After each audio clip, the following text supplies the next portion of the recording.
अगर बेहतरीन शादी के लिए आप जो है वो किसी खातून की तलाश कर रहे हैं, आप दरमियाने कद की जो खवातीन हैं या लड़कियां हैं उनको अपने लिए जो है वो चूज करें। दरमियाने कद की औरत जो है वो बावफा होती है। दरमियाने कद की जो लड़कियां होती हैं वो मर्द के शाना बशाना चलने और मुश्किल हालात में उसके साथ जो है वो स्टैंड लेने की सलाहियत रखती हैं। जो छोटे कद की खवातीन होती हैं या अपने जो है वो कद से छोटी रह जाती हैं या वैसे ये चालाक बहुत होती हैं, इनकी जो सिक्स सेंस होती है वो बहुत ज़्यादा काम करती है। और दूसरी बात ये कि वही जो लंबी होती हैं, जो जिनका कद जो है वो नॉर्मल से ज़्यादा होता है, ये लोग बहुत ज़्यादा जो है वो डिटर्मिनेंट होती हैं, बहादुर होती हैं, मर्दों के साथ इतनी जल्दी एडजस्ट नहीं हो पाती।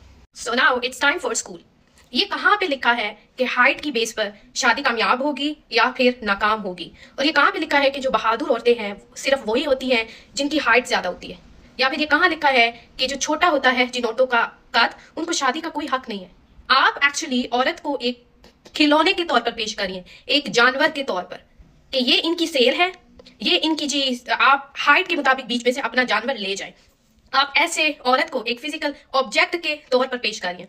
औरत का रंग जो भी हो, औरत की हाइट जो भी हो, इंपॉर्टेंट बात यह है शादी में, अगर शादी को अपनी कामयाब बनाना है, कि मर्द और औरत दोनों में टॉलरेंस हो, बर्दाश्त हो, कि अगर मर्द को औरत की कोई बात पसंद नहीं है तो वो बर्दाश्त दिखाए, और अगर औरत को मर्द की कोई बात पसंद नहीं है तो वो बर्दाश्त दिखाए। ये ना हो कि मुंह साड़ के वो अपने घर जाए, या जो मर्द है वो अगर औरत ने कोई गलती की है तो उस पर उसको मारना शुरू हो जाए या फिर उनका फिजिकल वायलेंस स्टार्ट हो जाए। बाय द वे, मैं इनको जानती नहीं हूँ कि ये कौन है, मैंने बस ये सुना है कि इन्होंने साइकोलॉजी में कोई कोर्स किया हुआ है, साइकेट्री में। और मैं ये सोच के मुझे स्ट्रेस हो रहा है कि ऐसी साइकोलॉजिस्ट और ऐसी साइकेट्रिस्ट अगर होंगी जो औरतों को इनसिक्योरिटी में डाल रही हैं, जो औरतों को उनकी हाइट की वजह से जज कर रही हैं, और औरतों को ये बता रही हैं कि जो छोटी औरतें हैं वो शादी के लिए सूटेबल नहीं है, जो लंबी औरतें हैं वो बहादुर हैं, वो इसलिए शादी के लिए सूटेबल नहीं है, तो क्या होगा? जो इनके पेशेंट्स हैं, जो इनके पास जा रहे हैं, उनका क्या हशर होगा? आई थिंक इनके अपने ट्रोमाज हैं वो पहले खुद हील होने चाहिए। मेरे ख्याल में, आई डोंट थिंक सो ये किसी को एडवाइस दे सकती हैं शादी की काउंसलिंग पर, क्योंकि इनके मुताबिक शादी जो है वो हाइट की बेस पर सक्सेसफुल है। अगर हाइट मीडियम होगी तो वो औरत शादी के लिए सूटेबल है। और सबसे आखिरी बात यह है कि पाकिस्तान में औरतों की शादियों में पहले ही बहुत ज्यादा मुश्किलात है। बेचारे गरीब माँ बाप जहेज जोड़ के अपनी बेटियों के लिए दुआएं मांग के, और आपने ये शोशा छोड़ दिया है कि जिस औरत का कद छोटा हो उससे शादी ना करो, जिस औरत का कद लंबा हो उससे शादी ना करो। आपको ऐसी स्टेटमेंट पे ना शर्म आनी चाहिए। आपने सब औरतों को जज किया है, आपने सब औरतों को जनरलाइज किया है। मैंने आज तक इतनी इमेच्योर स्टेटमेंट किसी के मुंह से नहीं सुनी, और उस बंदे के मुंह से जो कि साइकोलॉजिस्ट में है और जो साइकेट्रिस्ट है, और उसका काम है कि वो लोगों को अच्छी फीलिंग दे, अच्छी वाइब दे, लोगों को यहाँ से उठा के यहाँ पर लेके आए। लेकिन आप तो औरतों को इनसिक्योर बना दिए। बेचारी जिन औरतों का कद छोटा है उनका, बेचारियों का क्या कसूर है? या जिन औरतों का कद ज्यादा है उनका क्या कसूर है? और फिर आप कह रही हैं कि जो औरतें छोटी हैं वो बहुत ज्यादा चालाक हैं, उनका सिक्स सेंस है। तो अगर वो चालाक है तो ये तो अच्छी बात है, ये तो अच्छा ट्रेट है अगर उनकी सिक्स सेंस बहुत ज्यादा तेज। और फिर आप कह रही हैं कि अगर कोई औरत बहादुर है तो इसलिए उसकी शादी नहीं होगी क्योंकि वो बहादुर है, उसकी हाइट ज्यादा है। ये तो औरत में एक बहुत अच्छा ट्रेट है कि वो बहादुर है। ये हर औरत में ट्रेट होना चाहिए, हर औरत बहादुर होनी चाहिए, फिर ही उनकी शादी सक्सेसफुल होगी। क्योंकि आपका मर्द जब बाइक कमाने जाएगा तो एक औरत को इतना बहादुर होना चाहिए कि वो अकेली सब घर के काम संभाल ले। अगर औरत बहादुर नहीं होगी तो शादी सक्सेसफुल हो ही नहीं सकती, क्योंकि वो हर एक के रोब के नीचे आ जाएगी। औरत का बहादुर होना शादी की पहली शर्त है, ना कि हाइट। मैं समझती हूँ कि एक शादी फिर ही सक्सेसफुल होती है जब मर्द और औरत के मोरल वैल्यूज अच्छे होते हैं, जब मर्द जो है ना वो रहम दिल होता है, जब मर्द घर का हेड होता है। जो घर का हेड होता है ना वो सबसे ज्यादा रहम दिल होना चाहिए। वो अपनी औरत को जैसे छोटा बेबी नहीं होता वैसे उसको पाले, उसकी ग्रोथ का वैसे ख्याल रखे, और जो औरत है वो अपने मर्द की हर बात माने। अगर उसको बोलता है कि मुझे पसंद नहीं है कि तुम बाहर ऐसे जाओ, तो औरत उसकी बात मान ले, क्योंकि जब मियां बीवी में प्यार होता है तो बात तो आपको माननी होती है ना, फिर रिलेशनशिप सक्सेसफुल होते हैं। और आप किस बेस पर कह रही हैं कि वो औरतें शादी के लिए सुइटेबल ज्यादा है जिनकी हाइट जो मीडियम है, और वो औरतें शादी के लिए सुइटेबल है ही नहीं जिन बेचारियों की हाइट छोटी है या हाइट मतलब ज्यादा है? ये तो अपने लोगों को इनसिक्योर किया है, अपनी औरतों को जज किया है। अगर कोई भी साइकेट्रिस्ट या साइकोलॉजिस्ट यूरोप में बैठ के ऐसी स्टेटमेंट देगा ना तो बहुत ज्यादा उसके खिलाफ बैकलैश आएगा, बहुत ज्यादा, क्योंकि अपने सब औरतों को टारगेट किया है। आपने ये क्या स्टेटमेंट दिया? मुझे तो ना हंसी आ रही है ना रोना आ रहा है, मुझे तो बहुत अजीब फील हो रही है। ये तो वो बात हो गई कि अगर एक औरत बोले कि मुझे तो सिर्फ वही मर्द पसंद है उसके पास अगर पैसा होगा, तो ये तो आपने बिल्कुल वैसी स्टेटमेंट दी है, मतलब अजीब। यानी कि एक औरत बोले कि अगर मर्द के पास पैसा होगा तो फिर ही उससे शादी होगी। ये तो आपने सेम टू सेम स्टेटमेंट दी थी। ये आपने क्या बात किया? I don't understand. कुरान पाक में एक आयत है, उसकी जो एक्सप्लेनेशन है वो ये है कि क़यामत वाले दिन हम तुम्हें यहाँ से पकड़ लेंगे जो गलत लोग हैं। अच्छा, अब यहाँ से क्यों पकड़ेंगे, कहीं और से क्यों नहीं पकड़ेंगे? तो अल्लाह ताला ने एक स्पेसिफिक वर्ड लिखा है कुरान में, फोरलॉक। उसको मेडिकल साइंस में कहते हैं प्री फ्रंटल कॉर्टेक्स। और इस आयत के बाद 2 न्यूरो साइंटिस्ट जो हैं वो मुसलमान हो गए, क्योंकि ये जो आयत है और न्यूरो साइंस जो है इनका आपस में बहुत गहरा ताल्लुक है। तो ये वाला आपको जो आगे एरिया दिखाई दे रहा है, यहाँ जहाँ पे हमारे बाल हैं, इसकी वजह से हमें फ्री विल मिली है, यानी कि जैसे एंजल्स हैं, बाकी मखलूक़ात हैं अल्लाह ताला की, उनके पास फ्री विल नहीं है। फ्री विल का मतलब है हमें फैसले का इख्तियार दिया गया है इस वर्ल्ड में कुछ देर के लिए। ये वाला जो एरिया है, जब इसके पास कोई इंफॉर्मेशन आती है तो इसके इख्तियार में होता है कि इस काम से मैं पीछे हट जाऊं, इनहिबिशन ऑफ रिस्पॉन्स, या फिर वो कहता है नहीं मैंने इसी काम में जाना। ये वाली आयत नाजिल हुई थी जब अबू जहल ने हजूर पाक के ख़िलाफ़ झूठ बोले या अपोजिशन वगैरह उसने कायम की।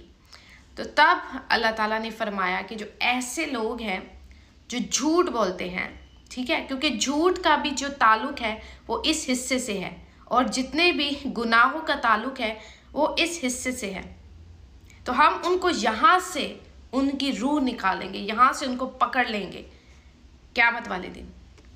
हमारी जो रूह है, पहली बात तो ये है कि सिर्फ हमें ऐसा फील होता है कि हम एक इंसान है या हम एक फ़िज़िकल बीइंग है, क्योंकि हमारी जो आँख है वो बहुत सी चीज़ें देख नहीं पाती।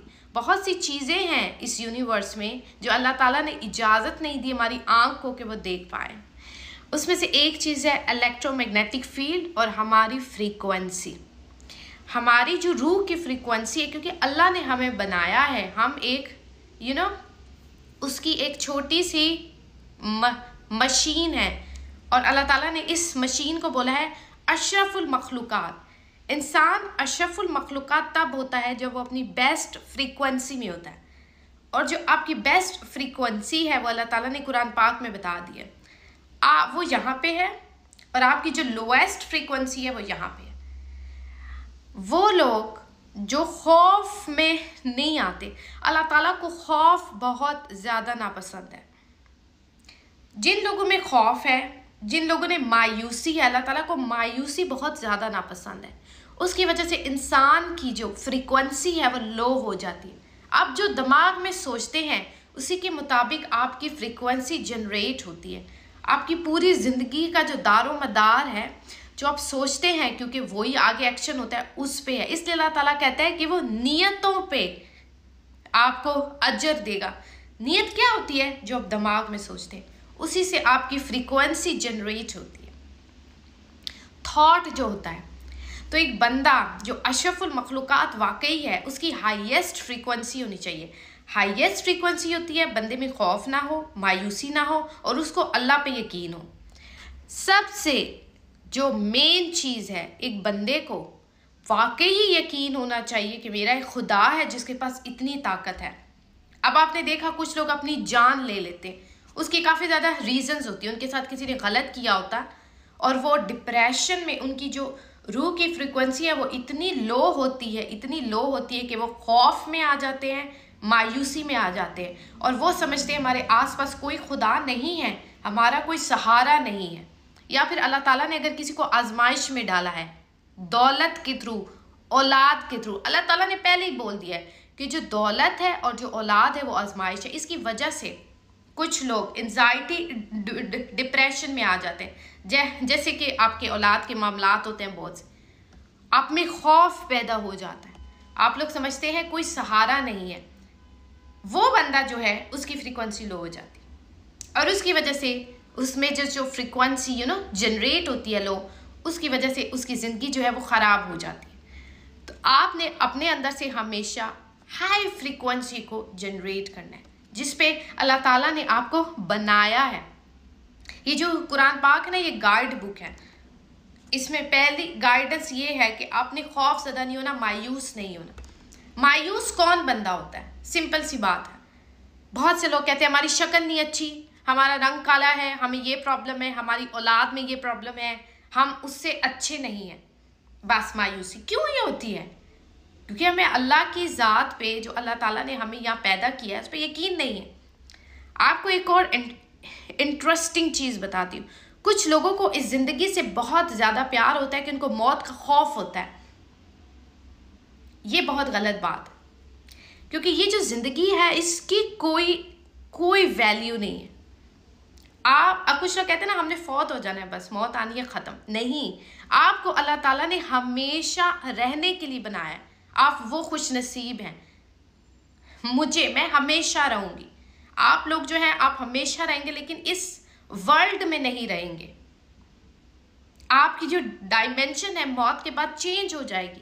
आपके ये जो ऊपर वाला खोल है जो अल्लाह ताला ने इस कायनात से बनाया है, ये यहीं रह जाएगा, क्योंकि अल्लाह ताला ने ये यहाँ से बनाया। लेकिन जो आपकी रूह है, जो अल्लाह का नूर है, वो इसमें से बाहर निकल जाएगी और वो किसी और डायमेंशन में जाएगी। और जब आप एक दूसरी डायमेंशन में जाएंगे, आपको फील होगा कि ये ज़िंदगी तो एक ख्वाब जैसी थी, इसकी तो कोई हकीकत ही नहीं थी।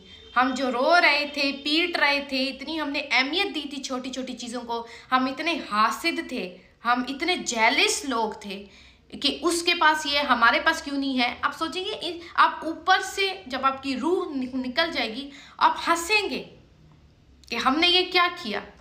इसलिए जब क़यामत का आएगा दिन, या जब आपकी मौत हो जाएगी, आपकी रूह बाहर निकलेगी, आपके सामने सब कुछ सामने आ जाएगा कि ये तो हमारी सिर्फ एक आजमाइश थी।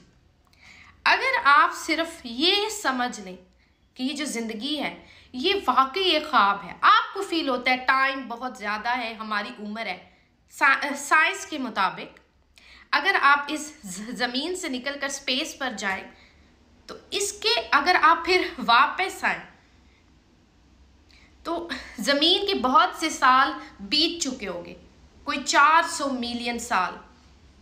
ये हकीकत है इस ज़मीन के टाइम की। इसका टाइम इतना छोटा है, मुख्तसर है, और आपने इतने से टाइम में अपने लिए प्रॉब्लम्स बनाई हैं, उलझने बनाई हैं, छोटी छोटी चीज़ों पे प्रॉब्लम है। उसके पास सोना है, हमारे पास क्यों नहीं? उसके पास अच्छा घर है, हमारे पास क्यों नहीं है? एक घर गाड़ी लेने के लिए, एक घर और गाड़ी लेने के लिए, अच्छा खाना खाने के लिए आपने हराम से पैसे कमाए, गलत काम किए, उसकी कोई अहमियत नहीं है। इन चीज़ों की कोई अहमियत नहीं। जो मिलता है खा लो, अगर नहीं भी मिलता तो चुप हो जाओ। अगर कोई मांगने वाला आ गया तो उसको उठा के दे दो,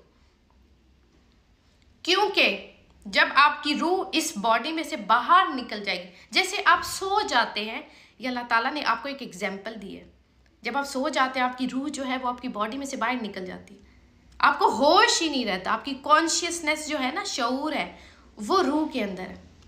सोते हैं, रूह गायब, आपको होश ही नहीं होती।